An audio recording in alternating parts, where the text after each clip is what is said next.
Elton John is a hater of weed culture, and he talked about this in a recent interview with Time magazine. He called the legalization of marijuana in America and Canada one of the greatest mistakes of all time. And he has plenty of experience with being stoned and taking other drugs as well. He's 29 years sober as of 2019, so he's over 30 years sober now. He's got a lot. Look, and my joke earlier is, as you guys know, I'm in recovery. So I have my own unique thoughts on this, but I just laugh because nowadays so much of the culture is progress. So much of the culture from celebrities is we need to go further into progressivism, and he's over here just like, no, I'm good. Like, not on this. He's like, the neocons got it right back. Yeah, I can appreciate it, even if I don't necessarily agree with him. I can appreciate the stance. Elton John said, I maintain that weed is addictive. It leads to other drugs. And when you're stoned, and I've been stoned, you don't think normally. Legalizing marijuana in America and Canada is one of the greatest mistakes of all time. They reported that he's helped several other artists recover from addictions since going sober himself.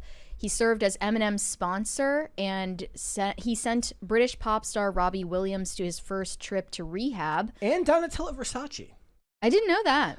Elton John supported Donatella Versace in her battle with addiction. He encouraged her to seek help and spoke publicly about the importance of addressing addiction openly. One performer he was unable to help was George Michael, however. And Whitney Houston. Yep. He said he was first introduced to cocaine in the mid-70s. He overdosed, he said, in 1974. 3, I think? 5. No, he said 1975. Introduced to him by his lover turned manager, John Reed. He explained that his views on marijuana stem from his personal battles with addiction.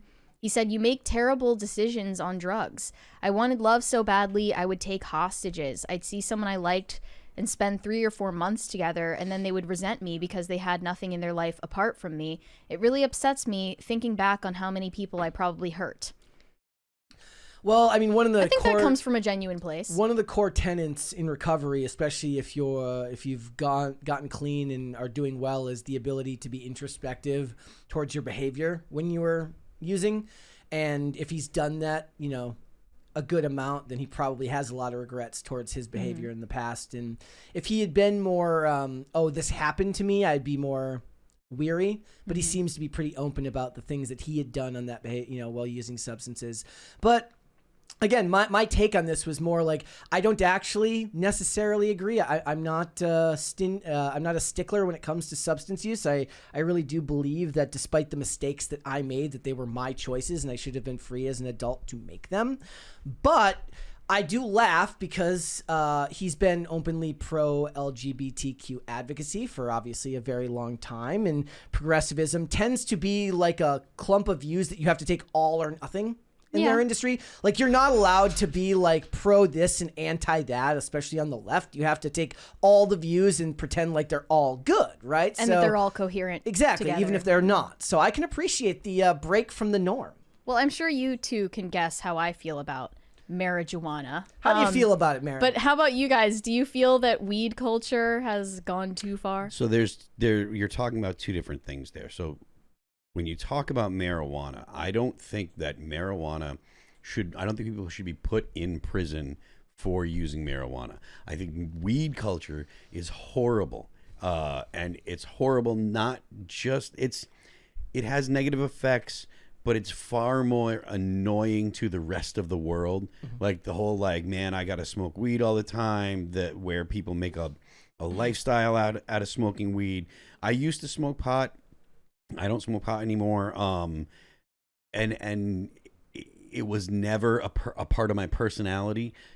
I would smoke weed and people never knew. I didn't have to go ahead and be like, oh man, if I don't get to smoke weed soon, I'm going to die. And oh man, I haven't smoked in, a couple hours and blah, blah, blah. That's all just annoying.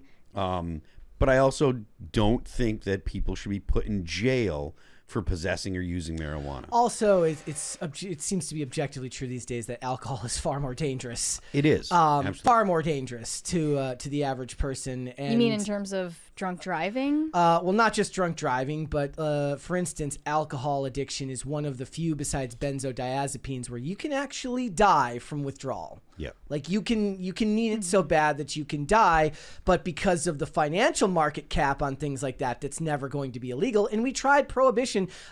Styx did a video the other day on this that I thought was very good and kind of echoed my more laissez-faire sentiments on this issue. But I just laugh because I just think in Hollywood these days that they get like a checklist of things you're allowed to believe, and then when you deviate, it's kind of funny because we did cover.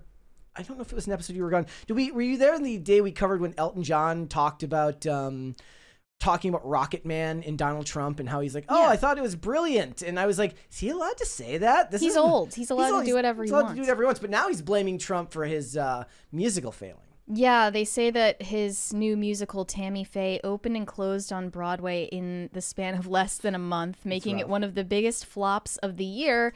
And he blames the culture that resulted from Trump's victory in the election for this. I don't agree with that. He says, it's a shame for everyone who put so much work into it, but that's what happens when you take a chance. It's a fairly political piece of work, and with that, you have to press somebody's buttons. The buttons we pressed last night with the critics weren't the right ones. So he's blaming the failure on the mood of the culture after the election of Trump. I have no idea what that means. I don't know. Like, I mean, it just seems like kind of cope from a creative. Again, Broadway critics are as lib as they get. Have any of these critics, or not critics, have any of these creators ever been like literally think about all of the stories that we've covered? Has anybody ever come up and been like, yeah, thought it was going to work, but I guess it just didn't. That sucks. Like, I'll try to do better next time. Like, can you imagine how like revelatory that would be if a dude was like, wow, guess people just didn't like my work. I'll try better next time. I'm sure there's been at least one example of that type of response, right? Maybe. I can't think of any. I feel like it would be so monumental that I would remember. They always just come up with an excuse for their own failure that blames other people for not getting it. Yeah. Well, that's the big argument these days. Have you been seeing the people on X talking about how the only reason Breaking Bad happened is because of the healthcare industry? What? Have you seen this? So the media literacy folks, the people who they like to tell you, like, if you don't like something that they like, it's because you're stupid and you don't get it. Or if you like something that they like for a different reason, they think you're stupid. And they're like, well, imagine if in Breaking Bad he had been diagnosed with cancer and then he just had like great health care. Then he doesn't have to sell meth. I'm not understanding that it has nothing to do with that and people offered to pay his medical bills for him and that it's about power. We have a 20 from Doc Flash. Hey guys, I love hearing from Phil. Phil, would your bandmates want to come into here or on Timcast? I would love to hear from Ivan Moody from FFDP. Would he ever want to go onto Timcast or here? I don't know for sure if All That Remains would want to come down and do a show. We're politically very different. Like, the people in the band are not all. I wouldn't consider all the people in the band in All That Remains right-wingers at all. Some are politically indifferent. Some are fairly, have fairly oppositional views to mine. So, yeah, I don't know that... I mean, that's a beautiful thing that you guys can still work together. It's be something friends that... Yeah, I mean, well, it's something that's part of the reason why, I'm here and I do this kind of stuff is because my goal is to be able to talk to people that disagree, and I'd like to see the far crazy leftists isolated and have the normal Democrats come back to talking to regular, right-wingers and conservatives and stuff. And I think that's the only way to avoid, significant breakdown in the country. And that's never going to happen on Twitter. Like, that's like, well, what I've noticed is like, I actually like to spend more time in the For You tab because that's all I ever do. It's all people I don't agree with. And I love that.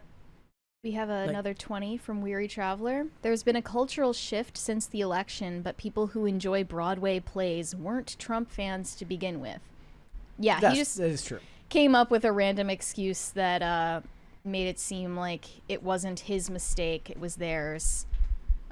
He's not entirely anti-Trump, though. No. It seems Hasn't like always they been. were friends before all of this stuff happened and whatnot. But Thanks for watching. Listen to full episodes of Pop Culture Crisis on Spotify. Keep up with us on social media and make sure you subscribe and ring that bell so you never miss the show. Bye, guys.